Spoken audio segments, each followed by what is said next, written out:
St. John's College. St. John's College. You get to watch yourself be alive, and it's wonderful. It's fantastic. Powerful. St. John's College. I suddenly felt like I actually could enjoy learning. St. John's College. At least for the first time in my educational experience, no one's telling me what to think anymore. St. John's College. St. John's College. St. John's is like no other college. St. John's is absolutely nothing like high school, and I love that. It's not about tests. There aren't any tests. Except for the occasional French quiz to make sure we're learning our paradigms, you know. It's not about grades. You don't work here for the grades. You work here for yourself. It's you interacting with these authors. The great books, of course, are our guide. We read Euclid's Elements. History of the Peloponnesian War. Hegel. Marx. Declaration of Independence. Plato and Aristotle. Ptolemy and Copernicus. There are no textbooks. You go straight to the source material. You're cutting out the middleman. There are no majors at St. John's. There's no electives. There's no departments. And that's based on the belief that there are no departments in the human mind. We ask poets here to study mathematics, and we ask physicists to learn music and philosophy. There is an all-required, all-intensive 4-year curriculum. We're just handed a schedule at the beginning of school and told where to be when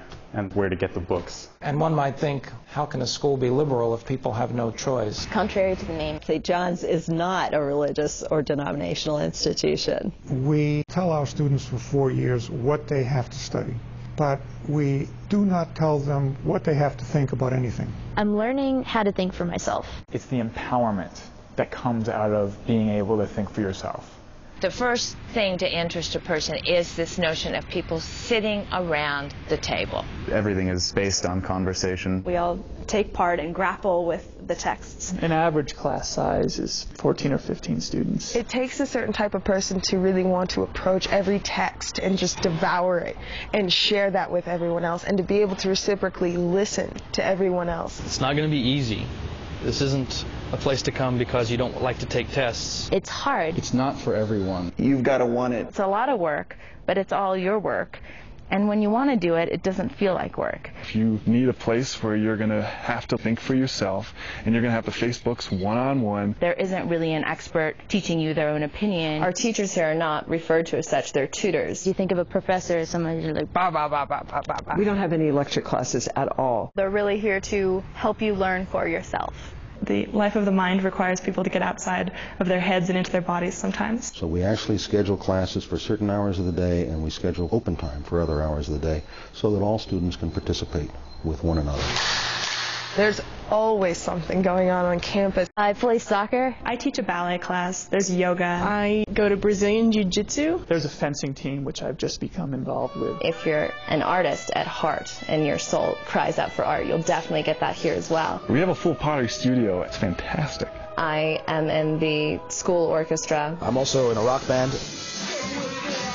We're just like any other college in the sense that we've got an active social life. And it is a place to have like that full college experience. There. Swing parties, waltz parties, rock parties. Dorm parties. There's something to do whenever you need to do something. St. John's is a college with 2 campuses, a campus in Annapolis, Maryland, and a campus in Santa Fe, New Mexico. Students can transfer from one campus to the other. It's so beneficial to experience both campuses. I think most of us would say the seminar is the heart of the program. The central body of the program. It becomes sort of an event. It happens twice a week. Do we read really intensely all afternoon and have a little dinner and maybe just start to discuss it? At 10 to 8, the bell rings and everyone floods into seminar, and there's just something so exciting about that, coming together.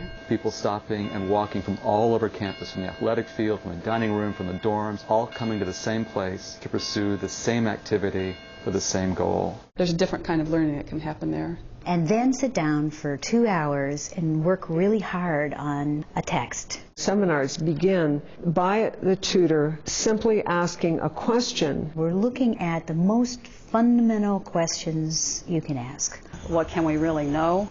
What is virtue? Can virtue be taught? What is truth? What is justice? Can you be pious and wise at the same time? What does it mean to be a human being?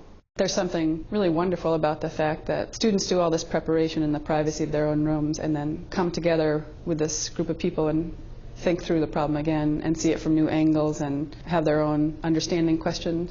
A good seminar is one that when you leave, you're not the same person anymore. Something has changed, and you can't go back thinking the same way you used to. As Aristotle says, there's pleasure in being at work and using all your resources and being human. And I feel like we really work on being human here. And it is the most satisfying, alive feeling. I can't express how much it was a gift to fly St. John's. I haven't made a lot of decisions in my life so far, but this was the best decision. Let's begin. This is my question. Do you think that Socrates has fallen in love?